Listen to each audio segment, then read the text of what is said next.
हर खबर पर होगी आपकी पकड़। डाउनलोड कीजिए एबीपी लाइव ऐप। लद्दाख में चीन के साथ कमांडर लेवल की बातचीत से आए अच्छे संकेत, तनाव कम करने को लेकर सहमति बनी। चीन अपने सैनिकों को पीछे हटाने के लिए भी तैयार हो रहा है। चीन से तनाव के बीच लद्दाख और चीनी बॉर्डर पर आसमान से रखी जा रही है नजर। लेह से एयर पेट्रोलिंग की तस्वीरें आज आईं।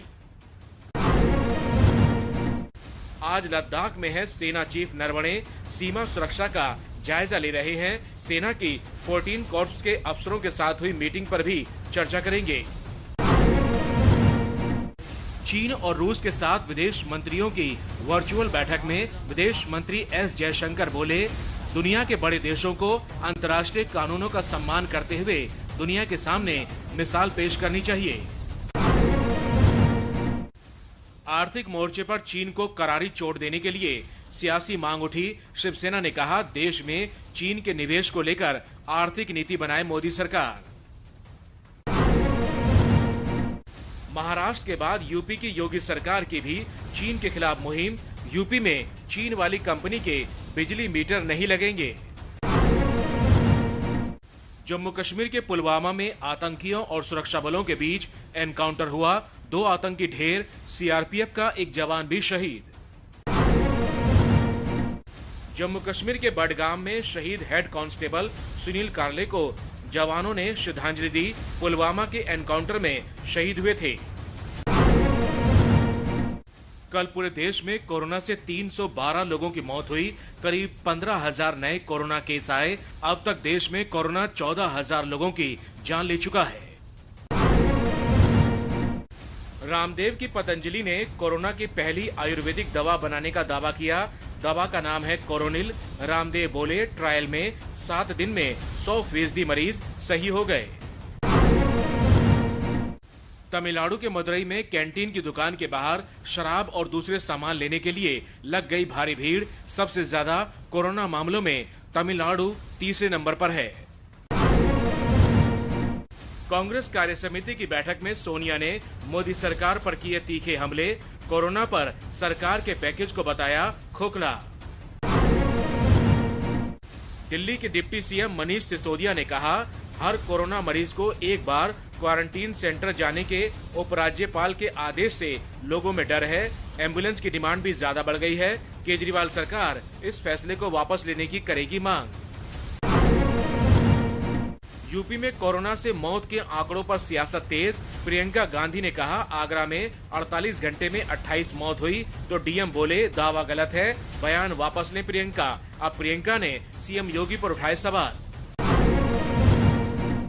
कोरोना संक्रमित मरीजों के इलाज के लिए रेलवे की पहल। बेड की किल्लत से बचने के लिए नॉन एसी कोच को आइसोलेशन कोच में बदला। अमेरिका के दवा विभाग ने चेताया, मिथेनॉल वाले सैनिटाइजर से रहें सावधान। मिथेनॉल वाला सैनिटाइजर त्वचा को खराब और आंखों की रोशनी छीन सकता है।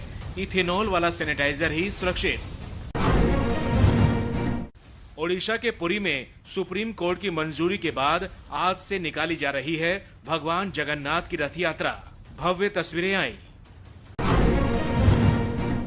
पुरी में रथ यात्रा के लिए सुबह पहले सैनिटाइजेशन किया गया।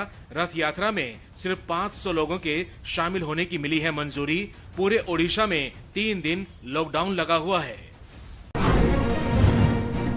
अहमदाबाद में हाई कोर्ट से मंजूरी नहीं मिलने पर सिर्फ मंदिर परिसर के अंदर रथ यात्रा निकाली गई। नियमों का रखा गया ध्यान। मंदिर में दर्शन करने पहुंचे सीएम विजय रूपाणी। भगवान जगन्नाथ यात्रा के मौके पर केंद्रीय मंत्री धर्मेंद्र प्रधान दिल्ली के हौज खास मंदिर में पहुंचे, पूजा अर्चना की। रांची में भगवान जगन्नाथ की पूजा के लिए मुख्यमंत्री हेमंत सोरेन मंदिर पहुंचे, लेकिन भीड़ जुट गई। पूजा के दौरान सोशल डिस्टेंसिंग का पालन नहीं हुआ। कोरोना संकट के बीच सऊदी अरब में मक्का की हज यात्रा को लेकर थोड़ी छूट मिली। सऊदी अरब में रहने वाले सीमित लोग ही कर सकेंगे यात्रा, विदेशियों को अभी अनुमति नहीं। केंद्रीय मंत्री मुख्तार अब्बास नकवी ने कहा, इस साल भारत से हज यात्रा पर सऊदी अरब नहीं भेजा जाएगा। 2.25 लाख लोगों ने जो आवेदन किया है उनके पैसे लौटाए जाएंगे। बिहार में लालू की पार्टी आरजेडी में बड़ी फूट। आरजेडी के 5 एमएलसी नीतीश की पार्टी जेडीयू में शामिल हो गए। तेजस्वी के नेतृत्व से लालू के करीबी रघुवंश प्रसाद भी नाराज हैं। आज श्यामा प्रसाद मुखर्जी की पुण्यतिथि। दिल्ली में बीजेपी अध्यक्ष जेपी नड्डा ने श्रद्धांजलि दी तो लखनऊ में सीएम योगी ने किया नमन। मध्य प्रदेश के भोपाल में पार्टी के कार्यक्रम के दौरान बीजेपी सांसद प्रज्ञा ठाकुर कुछ देर के लिए बेहोश हो गईं। प्रज्ञा की तबीयत खराब चल रही है। कुछ दिन पहले आंखों का ऑपरेशन भी हुआ है। छत्तीसगढ़ सरकार के मंत्री अमरजीत भगत की जन्मदिन पार्टी में टूट गया लॉकडाउन। सरगुजा में जश्न के दौरान भारी भीड़ जुटा ली, दूरी का ध्यान नहीं रखा गया। दिल्ली दंगों के आरोपी ताहिर हुसैन के 6 ठिकानों पर ईडी ने छापेमारी की। दंगों में बड़े पैमाने पर फंडिंग करने का है आरोप। मुंबई में आज सुबह आग से मच गई अफरा तफरी। कुर्ला में गोदाम में लग गई आग। गोदाम में कबाड़ का सामान और तेल के ड्रम रखे थे, जिनसे आग और भड़क गई। मध्य प्रदेश के डिंडोरी में भारी बारिश के बाद उफान पर सिवनी और सोन तीरथ नदी। बाढ़ का पानी पुल पर भरा, मंदिर और मूर्तियां डूब गईं। बिहार में भारी बारिश के बाद पटना में गंगा का जलस्तर बढ़ रहा है। गंगा किनारे बसे निचले इलाकों में बाढ़ का खतरा बढ़ गया है। मध्य प्रदेश में दिख रहा है मानसून का असर। भोपाल में आज जमकर बरसे बादल, कई इलाकों में जल जमाव भी हो गया। हिमाचल के शिमला में सेब किसान जाल लगाकर फसल को बचाने की तैयारी में जुटे। अगले 2-3 दिन तेज बारिश पड़ने का अनुमान है। मानसून के बादल पहुंच रहे हैं। 1 जुलाई से 10वीं और 12वीं की बची सीबीएसई परीक्षाएं होंगी या नहीं, इस पर सुप्रीम कोर्ट परसों यानी 25 जून को सुनाएगा फैसला। कई बच्चों के माता पिता ने कोरोना की वजह से एग्जाम टालने की मांग की है। लगातार 16 दिन से तेल के दाम बढ़ना जारी। आज पेट्रोल 20 पैसे और डीजल 60 पैसे और महंगा हुआ। दिल्ली में 1 लीटर पेट्रोल की कीमत करीब 80 रुपए है। चुनाव से पहले अमेरिकी राष्ट्रपति डोनाल्ड ट्रंप का बड़ा फैसला। 31 दिसंबर तक विदेशियों को ग्रीन कार्ड और H-1B वीजा जारी नहीं होगा। अमेरिका जाने की सोच रहे भारतीयों को झटका।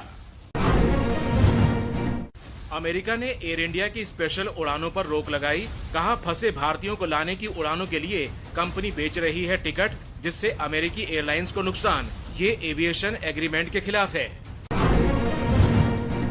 मालदीव में फंसे भारतीयों को लेकर लौटा नौसेना का जहाज INS ऐरावत। तमिलनाडु में होगी सबकी कोरोना जांच। फंसे भारतीयों को लाने के लिए नौसेना चला रही है ऑपरेशन समुद्र सेतु।